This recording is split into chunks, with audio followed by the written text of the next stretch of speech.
Bienvenue dans cette capsule. Alors la vie est en mouvement permanent. Vous le savez, il est maintenant défini que les gens sont amenés à changer plusieurs fois de métier au cours de leur vie. Faire une bonne impression dans votre nouvel emploi est donc important. Dans cette vidéo, vous allez apprendre comment le faire. Alors que vous soyez en relation avec votre chef, des collègues de travail ou face aussi à un futur client, vous savez combien il est important que ces gens aient une bonne image de vous. Les experts estiment que les 7 premières secondes sont décisives pour que votre interlocuteur se fasse une image de vous. Alors ceci est surtout valable dans une relation d'affaires.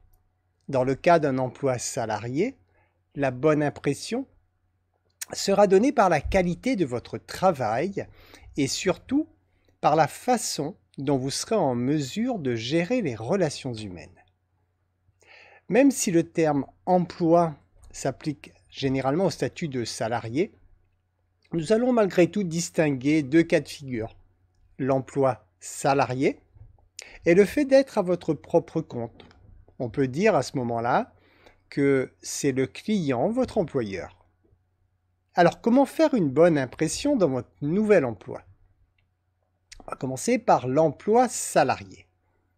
Si vous êtes en contact avec la clientèle, vous aurez à faire une bonne impression aussi bien au sein de l'entreprise qu'avec les clients. Vous êtes rémunéré en échange d'une compétence que vous fournissez à l'entreprise qui vous emploie. Généralement, votre mission est indiquée clairement dans votre contrat de travail. Vous devez donc avant tout avoir les compétences nécessaires, bien sûr, pour faire une bonne impression. Vous avez ensuite plusieurs façons de mettre ces compétences en œuvre. Soit vous faites le strict minimum en vous disant que cela correspond au salaire qui vous est offert, soit vous donnez davantage que la moyenne. Alors, même si ce n'est pas toujours bien vu par vos collègues, dites-vous bien que vous ferez la différence uniquement si justement vous offrez une meilleure prestation.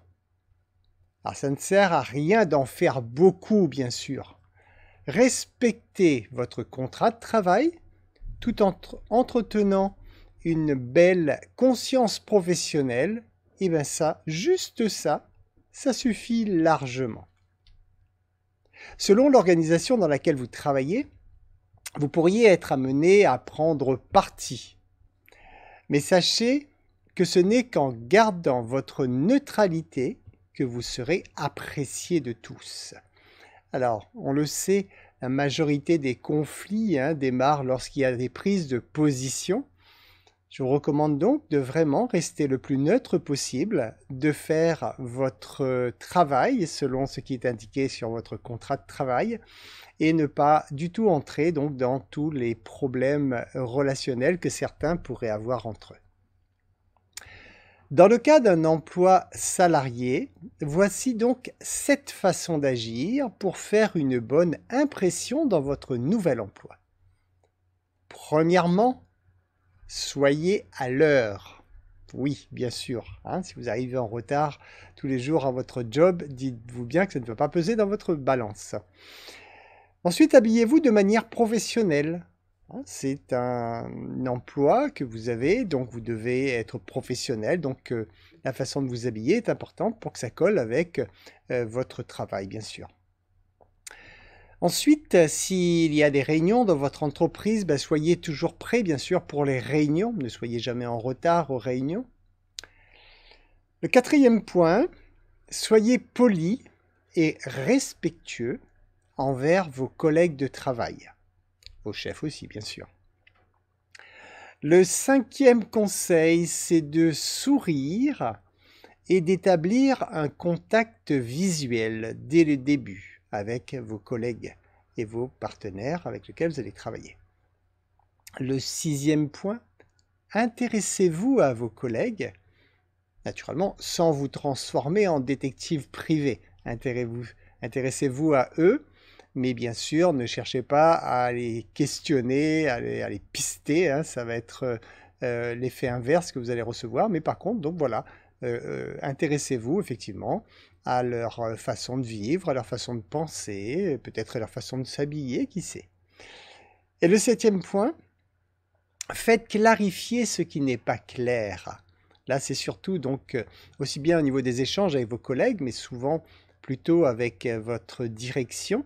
Si jamais vous avez des consignes qui ne sont pas claires, il est impératif que dès le départ, vous puissiez faire clarifier cela, parce que sinon vous risquez donc de faire des opérations qui seraient malvenues, parce que vous auriez mal compris la consigne tout simplement. Donc ça c'est très important. Si quelque chose n'est pas clair pour vous, demandez clairement à ce qu'on vous le précise, afin que vous puissiez établir donc des règles claires qui correspondent à ce qu'on attend de vous.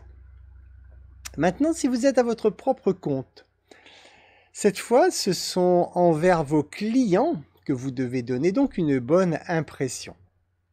Fondamentalement, c'est pareil, c'est la même chose que pour le salarié. Pour que vos clients aient une bonne image de vous, vous devez donc respecter les mêmes bases. Il y a plusieurs choses que vous pouvez faire pour vous assurer que vos clients ont une bonne impression de vous. Vous pouvez commencer par vous assurer que votre service client est excellent.